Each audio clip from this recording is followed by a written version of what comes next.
Ay. Baby Lilit. Ikaw ha. Pag hindi ka tumahan, babalik kita dito. Gusto mo ba yun?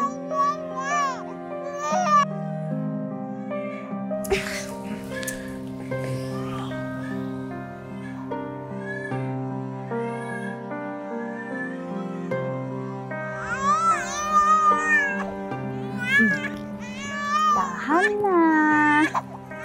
Sige na, baby. Tahan na. Hindi ko maririnig yung pinapanood kong teleserye.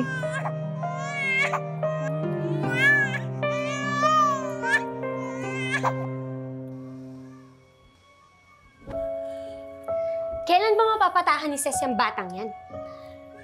Hindi lang siguro sanay pang baby. Saka hindi lang din tayo sanay.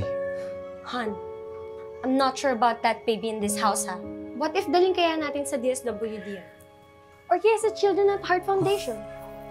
There are people who are paid to take care of babies like that, Lilette. Ayaw mo ba na finally may bata na tayo dito sa bahay?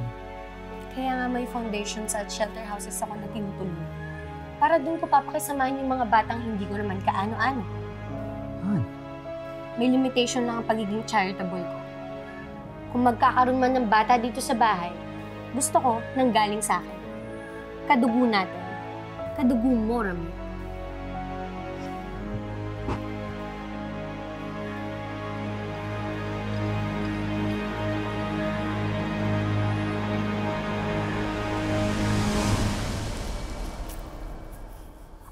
Han,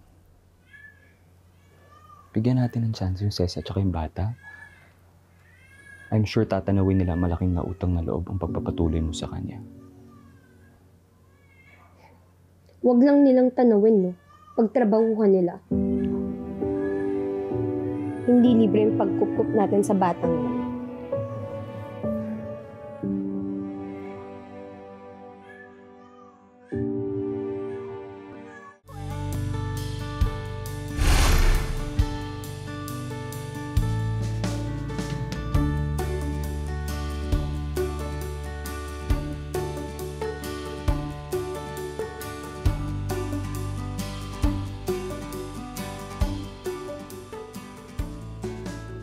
Lilette, yung shoes ko na red.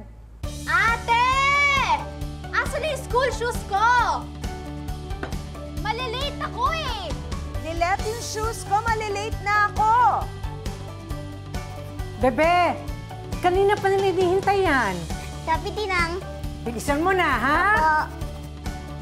Ate Lilette, I'm still wearing my slippers. Ang tagal mo. Doon